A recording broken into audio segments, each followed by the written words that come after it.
जय हिंद साथियों, नमस्कार, नमस्ते, गुड इवनिंग। आप सभी साथियों का जीके क्लासेस में हार्दिक स्वागत और अभिनंदन है। तो सभी साथी जल्दी से क्लास से जुड़ जाइए और जितना हो सके उतना शेयर कर दीजिए, है ना। सभी साथी अपने सभी साथियों में शेयर कर दीजिए, फटाफट शेयर कर दीजिए ताकि सभी लोग जुड़ जाएं क्लास से, क्योंकि बहुत शानदार क्लास होने वाला है साथियों। और इस क्लास में हम लोग बात करने वाले हैं रस के बारे में। जी हाँ, आज का जो हमारा क्लास है वो रस के ऊपर है जी। वो रस नहीं जो आप लोग पीते हैं, है ना। जैसे आप आम का रस पीते हैं, मौसमी का रस पीते हैं, मैं उस रस की बात नहीं कर रहा हूँ। यहाँ पे हम लोग दूसरे रस के बारे में बात कर रहे हैं।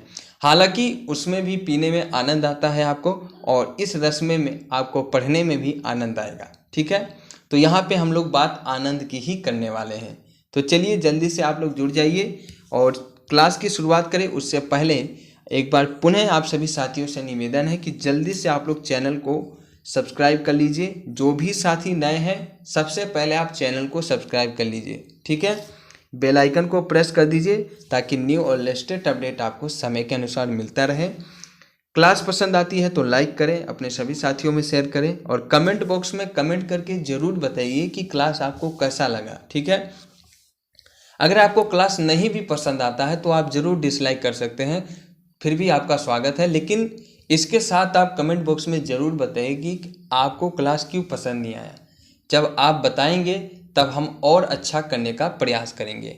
तो मेरी आपसे यही अनुरोध है कि अगर आप क्लास को डिसलाइक करते हैं तो प्लीज़ आप कमेंट बॉक्स में ज़रूर बताइए कि क्या कमी रह गई क्लास में जो आपने डिसलाइक किया। उसको हम सुधारने का पूरा प्रयास करेंगे। हमारे टेलीग्राम चैनल, जिसका लिंक आपको वीडियो के डिस्क्रिप्शन में दे दिया जाएगा, वहां से जाकर आप ज्वाइन कर सकते हैं। टेलीग्राम चैनल के माध्यम से हम आपको सभी क्लास के पीडीएफ फाइल आपको बिल्कुल फ्री में प्रोवाइड कराएंगे। इससे ये फ़ायदा होगा कि आप लेक्चर के साथ साथ में नोट्स भी आपको मिलेगा, जिससे आप अपनी तैयारी अच्छे से कर सकते हैं, ठीक है। तो चलिए अब हम लोग क्लास की शुरुआत करते हैं। तो सभी लोग जुड़ गए हैं, ठीक है।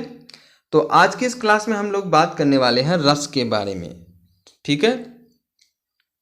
तो रस क्या होता है इसके बारे में हम लोग बात करते हैं। रस शब्द का सामान्य अर्थ है रसेंद्रियां का ज्ञान अथवा आनंद होता है।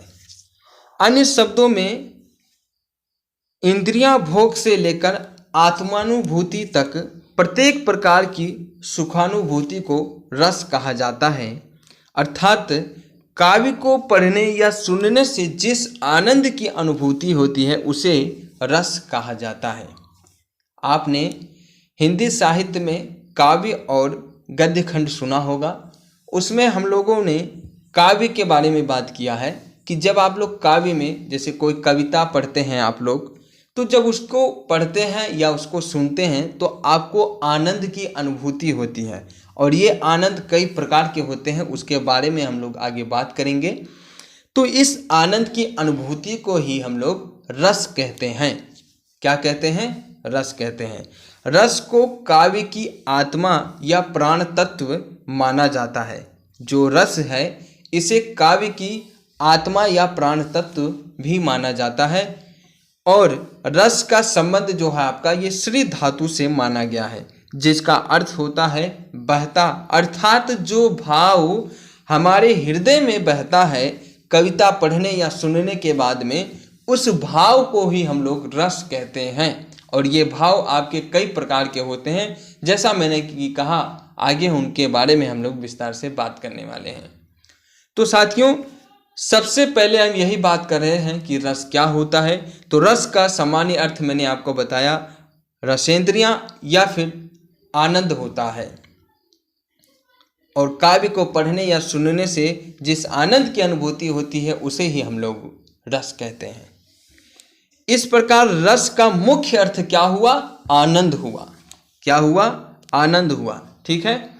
तो ये तो हो गया रस के बारे में कि रस क्या होता है। आगे हम लोग बात करते हैं। भरत मुनि ने अपनी कृति नाट्य शास्त्र में सर्वप्रथम रस का उल्लेख किया। भरत मुनि जो थे उन्होंने अपनी कृति, उनका एक कृति था जिसका नाम नाट्य शास्त्र था, उसमें उन्होंने सबसे पहले रस का उल्लेख किया और उनके अनुसार विभाव, अनुभाव तथा व्याभिचारी भाव के संयोग से रस की निष्पत्ति होती है। भरत मुनि गुरु के अनुसार विभाव अनुभाव व्याभिचारी भाव के संयोग से ही रस की निष्पत्ति होती है। मम्मट ने इस सूत्र की व्याख्या करते हुए लिखा है कि आलंबन विभाव से उद्भूत, उद्दीपन से उद्दीप्त, व्याभिचारी भाव से परिपुष्ट तथा अनुभाव से लेपित अभिव्यक्ति से जो चेतना उत्पन्न होती है उसे हम लोग रसादस कहते हैं, रस दशा कहते हैं। यह अस्थाई भाव होता है और भरत मुनि ने रस निष्पत्ति के लिए नाना भाव के उत्पन्न होने को उत्तरदायी माना है, जिसका अर्थ है कि विभाव, अनुभाव तथा संचारी भाव अस्थाई भाव के निकट आकर अनुकूलता ग्रहण करते हैं और फिर आपके हृदय में भाव उत्पन्न होता है और उस भाव को ही हम लोगों ने रस का नाम दिया है। आई बात समझ में इतना? तो ये कुछ मुख्य बातें थी जो आपको याद होनी चाहिए, जो आपको समझना चाहिए। तो हमने रस के बारे में बात किया। भरत मुनि जो गुरु हैं उनके अनुसार जो उन्होंने रस की निष्पत्ति की, जो उन्होंने पहले उल्लेख किया, जो उन्होंने विशेषताएं बताई, उन सभी के बारे में हमने बात किया। तो साथियों अब हम लोग बात करते हैं रस के भाग के बारे में। तो रस के कितने भाग होते हैं? रस के 4 भाग होते हैं। इसमें पहला है अस्थाई भाव, दूसरा है विभाव, तीसरा है अनुभाव और चौथा है संचारी भाव। इन चारों भावों के बारे में हम लोग विस्तार से अध्ययन करेंगे और इनमें सबसे पहले हम लोग बात करते हैं विभाव के बारे में। विभाव क्या होता है?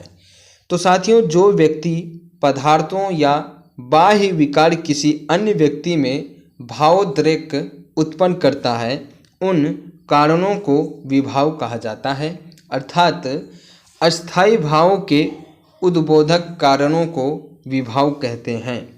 तो जो व्यक्ति या पदार्थों या बाह्य विकार किसी अन्य व्यक्ति में भावोद्रेक उत्पन्न करता है उसी को हम लोग विभाव कहते हैं। और विभाव जो होता है आपका ये 2 प्रकार के होते हैं, एक होता है आलंबन विभाव, एक होता है उद्दीपन विभाव।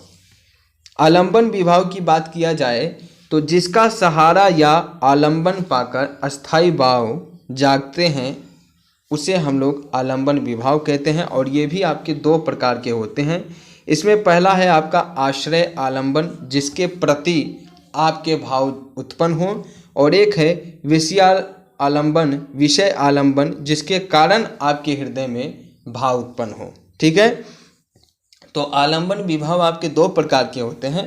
आश्रय आलंबन, जिसके प्रति आपके हृदय में भाव उत्पन्न हो, और विषय आलंबन, जिसके कारण आपके हृदय में भाव उत्पन्न हो। आलंबन विभाव जिन वस्तुओं या परिस्थितियों को देखकर अस्थाई भाव उद्दीपित होने लगता है उसे हम लोग आलंबन विभाव कहते हैं। तो साथियों आलंबन विभाव जो है वो जिन वस्तुओं या परिस्थितियों को देखकर अस्थाई भाव उद्दीपित होने लगता है आलंबन विभाव कहलाता है। एक उदाहरण से इसे समझने का प्रयास करते हैं कि सुर के गोपियों का आकर्षण कृष्णा के प्रति है। जहाँ कृष्णा आलंबन विभाव है जिसके प्रति है, कृष्णा मुरली बजाकर आकर्षित करते हैं, मुरली उद्दीपन विभाव के रूप में है। क्यों? जिसके कारण से विभाव उत्पन्न हुआ है वो आपकी यहाँ पे मुरली है और जिसके प्रति हुआ है वो आपके कृष्णा है। आई बात समझ में? तो यहाँ पे आपको समझ में आ गया होगा। आगे बात करते हैं अनुभाव के बारे में। अनुभाव क्या होता है? तो जो अनुभाव होता है यह आलंबन और उद्दीपन विभाव के कारण उत्पन्न होने वाले भाव को प्रकाशित करने वाली प्रक्रिया अनुभव कहलाती है। तो अनुभाव जो है आपका ये आलंबन और उद्दीपन विभाव के कारण उत्पन्न होने वाले भावों को प्रकाशित करने वाली क्रिया है, अर्थात मनोगत भाव को व्यक्त करने वाले शरीर विकार अनुभव कहलाते हैं। अर्थात मनोगत भाव को व्यक्त करने वाले शरीर विकार अनुभव कहलाते हैं। जैसे गोपियों के आकर्षण के साथ संकेत करना, लज्जित होना, कटाक्ष करना आदि अनुभाव की श्रेणी में आता है। तो अनुभाव क्या है? अनुभाव जो है आपका ये आलंबन और उद्दीपन विभाव के कारण उत्पन्न होने वाले भाव हैं। ठीक है। अब हम लोग बात करें व्याभिचारी यानी संचारी भाव की। तो व्याभिचारी अथवा संचारी भाव अस्थायी भावों के लिए सहायक होते हैं, अर्थात मन में संचरण आने जाने वाले भावों को संचारी या व्याभिचारी भाव कहते हैं और इनकी संख्या 33 बताई गई है। जो भाव मन में आपके संचरण करते हैं, आने जाने वाले भाव को ही हम लोग संचारी या व्याभिचारी भाव कहते हैं और इनकी संख्या साथियों 33 बताई गई है। कितनी है इनकी संख्या? 33 बताई गई है। कुछ उदाहरण मैं आपको बताऊं, जैसे गर्व हो गया, निवेद हो गया, शंका, आलस्य, गालनी, मद, दीनता आदि संचारी भाव हैं। तो संचारी भाव जो है ये आपके व्याभिचारी अथवा संचारी भाव ये आपके अस्थायी भाव के सहायक होते हैं और ये मन में संचरण करने वाले भाव होते हैं, इसलिए इन्हें हम लोग संचारी या व्याभिचारी भाव कहते हैं। तो अनुभाव हो गया, व्याभिचारी यानी संचारी भाव हो गया। अब हम लोग बात करते हैं, आगे हम लोग बात करने वाले हैं अस्थायी भाव के बारे में। अस्थायी भाव क्या होता है? तो विकारो मानसो भाव अर्थात मन का विकार भाव। आचार्य भरत ने नाट्य शास्त्र में भावों की संख्या 49 बताई है, जिसमें 33 संचारी भाव, 8 सात्विक तथा अस्थायी भाव और भरत के अनुसार 8 अस्थायी भाव हैं। तो भरत के बाद आचार्यों ने भक्ति और वात्सल्य को भी अस्थायी भाव मान लिया। आचार्य रामचंद्र शुक्ल के अनुसार भाव का जहाँ अस्थायित्व होता है उसे हम लोग अस्थायी भाव माना जाता है। प्रत्येक अस्थायी भाव से एक रस की निष्पत्ति होती है और भाव के आधार पर ही रसों की संख्या 9 बताई गई है। अभिनव गुप्त तथा मामट ने भी 9 रस माने हैं। इसके अलावा आचार्यों ने वात्सल्य को भी एक अन्य रस के रूप में मान्यता दी है। तो अस्थायी भाव आपके 49 बताए गए हैं भाव, जिसमें से अस्थायी भाव की संख्या 8 है और 33 आपके संचारी भाव हैं। ठीक है। तो ये तो हो गया आपके अस्थायी भाव। अब हम लोग बात करते हैं कि किस भाव से किस रस की निष्पत्ति हुई है। ठीक है। तो एक तरफ आपके रस हैं और एक तरफ आपके अस्थायी भाव हैं। सबसे पहले बात करते हैं श्रृंगार रस की। तो इस रस से जो आपके अस्थायी भाव है वो है रति, प्रेम। श्रृंगार रस से रति और प्रेम ये भाव निष्पत्ति हुई है और हास्य रस से हास्य भाव उत्पन्न हुआ है। करुण रस आपके शोक भाव से उत्पन्न हुआ है और वीर रस आपके उत्साह भाव से उत्पन्न हुआ है। रौद्र रस की बात करें तो ये क्रोध भाव से उत्पन्न हुआ है। भयानक रस आपके भय से निष्पत्ति हुई है इसकी। और विभत्स रस की बात करें तो ये जुगुप्सा या घृणा से उत्पन्न हुआ है। वहीं अगर अद्भुत रस की बात करें तो ये विस्मय यानी आश्चर्य से निर्मित हुआ है। शांत रस सम, निर्वेद, वैराग्य या फिर वितराग से निष्पत्ति हुई है इसकी। और भक्ति रस आपके भगवत विषयक यानी रति अनुराग से उत्पन्न हुआ है। वात्सल्य रस की बात करें तो वात्सल्य रति से इसका उद्भव हुआ है और इस प्रकार से इन सभी भावों से एक एक रस की निष्पत्ति हुई है। और कुल मिलाकर अगर देखा जाए तो मुख्य तौर पे 9 रस हैं, लेकिन यहाँ पर 11 रसों को हमने डिस्कस किया है, जिसमें से आपका श्रृंगार रस, हास्य रस, करुण रस, वीर रस, रौद्र रस, भयानक रस, विभत्स रस, अद्भुत रस, शांत रस, भक्ति रस और वात्सल्य रस हैं। तो कुल मिलाकर हिंदी में प्रमुख जो रस हैं वो केवल 9 ही हैं और इस प्रकार से हम लोगों ने यहाँ पे 11 रस की बात किया है। आगे हम लोग बात करेंगे कि इनमें से कौन से मुख्य रस हैं जो आपके परीक्षाओं के दृष्टिकोण से भी काफ़ी महत्वपूर्ण है। अब हम लोग बात करते हैं श्रृंगार रस के बारे में। अब यहाँ पे हम लोग एक एक रस के बारे में बात करने वाले हैं। सबसे पहले बात कर रहे हैं हम लोग श्रृंगार रस के बारे में। तो जब नामक नामिका के सौंदर्य तथा प्रेम संबंधित वर्णन की परिपक्व अवस्था को श्रृंगार रस कहते हैं। जब नामक नामिका के सौंदर्य तथा प्रेम संबंधित वर्णन की परिपक्व अवस्था हो तो इसको हम लोग श्रृंगार रस कहते हैं। और इसे रस को रसों का राजा कहा जाता है। जो आपका श्रृंगार रस है ये रस राज है, यानी रसपति है, इसे कहा जाता है। और ये दो प्रकार का होता है, एक होता है आपका संयोग या संभोग श्रृंगार, दूसरा होता है वियोग या विप्रलभ श्रृंगार। जैसे उदाहरण है इसका कि बतरस लालच लाल की मुरली धरी लुकाए, सोह करे भो हनी हंसे, देने कहे नटी जाए। तो ये आपके संयोग या संभोग श्रृंगार का है। ठीक है, बतरस लालच लाल की मुरली धरी लुकाए, सोह करे भो हनी हंसे, दैन कही नटी जाए। वियोग या विपल्लव श्रृंगार की बात करें तो निष्दिन बरसत नैन हमारे, सदा रहित पावस ऋतु हम पे, जब ते श्याम सिधारे। निष्दिन बरसत नैन हमारे, सदा रहित पावस ऋतु हम पे, जब ते श्याम सिधारे। यहाँ पे वियोग की बात किया गया है, यानी जब कृष्ण से जुदा होती हैं गोपियाँ या राधा जी, तो यहाँ पे उसी भाव का उद्भव किया गया है। मतलब ये कि यहाँ पे वियोग या विपल्लव हुआ है, इसलिए यह वियोग श्रृंगार है। ठीक है, और इसके बाद हम लोग बात करें वीर रस की। तो वीर रसात्मकता काव्य प्रसंग से पाठक के हृदय में जब उत्साह नामक अस्थायी भाव उत्पन्न होता है तो इसे वीर रस कहते हैं। और ये 4 प्रकार के होते हैं। ठीक है, वीर रस जो है ये रसात्मक काव्य प्रसंग से पाठक के हृदय में उत्साह नामक अस्थायी भाव से उत्पन्न होता है।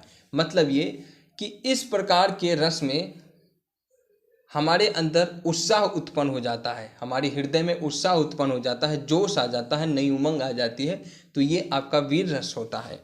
वीर तुम बढ़े चलो, धीर तुम बढ़े चलो, सामने पहाड़ हो, सिंह की दहाड़ हो। वीर तुम बढ़े चलो, धीर तुम बढ़े चलो, सामने पहाड़ हो, सिंह की दहाड़ हो। जब इन पंक्तियों को आप पढ़ेंगे तो आपके हृदय में उत्साह उत्पन्न हो जाएगा, जोश उत्पन्न हो जाएगा।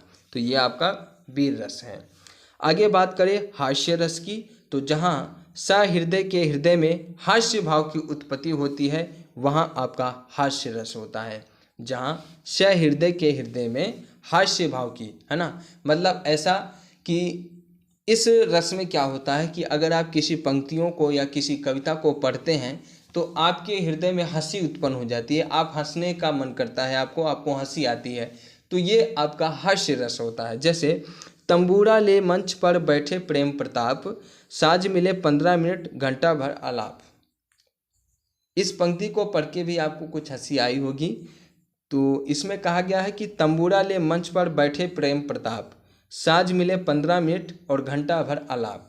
ठीक है, कि तंबूरा लेकर मंच पर बैठे हैं प्रेम प्रताप और उनको 15 मिनट का समय मिला है, लेकिन वो घंटा भर से आलाप कर रहे हैं। ठीक है, या अगला जो रस है आपका वो रौद्र रस है। ठीक है, और इसका बारे में बात किया जाए तो सहृदय के हृदय में जब क्रोध या अस्थायी भाव के साथ जागृत होता है तो उसे रौद्र रस कहते हैं। आपने शंकर भगवान का रौद्र रूप देखा होगा, सुना होगा उसके बारे में कि जब शंकर भगवान जी बहुत क्रोधित होते हैं, है ना, तो वहीं से आपका रौद्र रस हुआ है। यानी इसमें क्या होता है कि आपके हृदय में, आपके दिमाग में आपको बहुत गुस्सा आता है, तो ये आपका रौद्र रस होता है। और इन प्रकार की जब आप कविता या पंक्तियाँ पढ़ेंगे तो उसमें क्रोधित वाला भाव उत्पन्न होगा, वहीं पे आपका रौद्र रस होता है। जैसे एक उदाहरण से समझे कि श्री कृष्ण के सुन वचन अर्जुन शोभ से जलने लगे, जब शील अपना भूल कर करतल युग मलने लगे। आपने महाभारत देखा होगा, महाभारत में कृष्ण भगवान जब अर्जुन को युद्ध लड़ने के लिए उत्साह देते हैं, तो जब कृष्ण भगवान उनसे कहते हैं कि पार्थ तुम युद्ध लड़ो, तो जब वो लोग अपने को देखते हैं, यानी जैसे महामहिम भीष्म पितामह रहते हैं, है ना, और अपने सभी कौरव भाई को देखते हैं, तो उनका हृदय ये गवाह नहीं देता है कि वो युद्ध लड़े। वो अपने मन से युद्ध लड़ने के लिए उपस्थित नहीं रहते हैं, उनका मन नहीं करता है। लेकिन जब कृष्ण भगवान उन्हें वचन देते हैं या उनको समझाते हैं, उन्हें बताते हैं, तो अर्जुन जो है वो क्षोभ से जलने लगते हैं। वो उनको बहुत ज़्यादा क्रोध आ जाता है ना। उन कृष्ण भगवान की बातें सुनकर उनके अंदर क्रोध उत्पन्न हो जाता है और वो युद्ध लड़ने के लिए तैयार हो जाते हैं, अपने सगे संबंधियों पे बाण चलाते हैं। तो श्री कृष्ण के सुन वचन अर्जुन क्षोभ से जलने लगे, जब शील अपना भूल कर करतल युग मलने लगे। तो चलिए अब हम लोग बात करते हैं भयानक रस के बारे में। जहाँ सहृदय में भय जैसे संचारी भाव की उत्पत्ति होती है, वहाँ भयानक रस होता है। जहाँ आपके हृदय में भय उत्पन्न हो तो वहाँ पे आपका भयानक रस होगा, ठीक है। जैसे उधर गरजती सिंधु लहरियाँ कुटिल काल के जालों सी, चली आ रही फैन उगलती फन फैलाए प्यालों में या व्यालों सी। उधर गरजती सिंधु लहरियाँ कुटिल काल के जालों सी, चली आ रही फैन उगलती फन फैलाए व्यालों सी। तो इस पंक्ति में भय के बारे में बात हुआ है। यहाँ पे भय उत्पन्न हो रहा है, इसलिए इसमें जो भाव है या इसमें जो रस है वो आपका भयानक रस है, और इससे जो भाव उत्पन्न हुआ है वो आपका भय है। क्या है? भय है। तो ये कौन सा रस हो गया? यहाँ पे भयानक रस हो गया।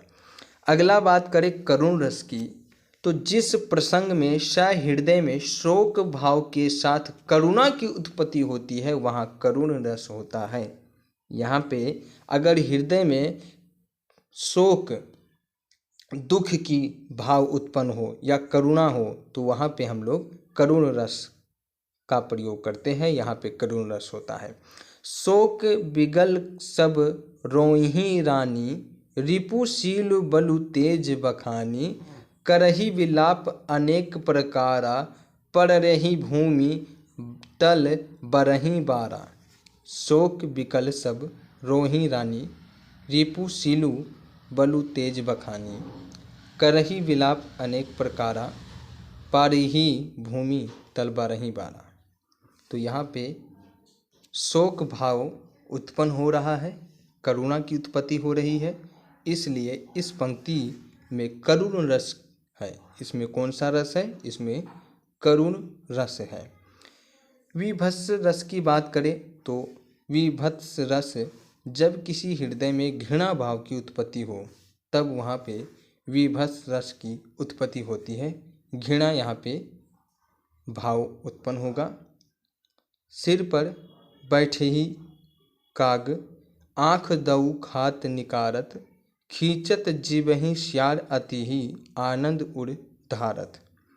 सिर पर बैठही काग, आँख दऊ खात निकारत, है ना। सिर पर बैठा कौआ आँख निकला हुआ दो आँख खाता है ना। खींचत जीवहि श्यार अतिही आनंद उड़ धारत। तो यहाँ पे जो है घृणा की बात कही गई है, यहाँ पे घृणा हो रहा है, इसलिए यहाँ पे विभत्स रस होगा, ठीक है। अब अगला है अद्भुत रस। जहाँ पाठक के हृदय में हास्य भाव की उत्पत्ति होती है वहाँ अद्भुत रस होता है।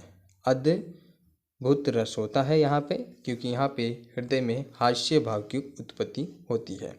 अखिल भुवन अचर सब हरि मुख में लगी मातु, चकित भई गदगद वचन विकसित द्रिगुत पुलकातु। तो इस पंक्ति में हास्य भाव की उत्पत्ति होती है, इसलिए यहाँ पे अभेदुत या अद्भुत रस होता है। अगला रस है शांत रस। जहाँ सहज भाव एवं सरल आचरण के कारण सहृदय के हृदय में निर्वेद भाव की उत्पत्ति होती है, वहाँ शांत रस होता है। जैसे मन रे तन कागद का पुतला, लागे बूंद विनाशी छाए छिन्न में, गर्व करे क्या इतना। मन रे तन कागद का पुतला, लागई बूंद बिनसी जाए छिन्न में, गर्व करे क्या इतना।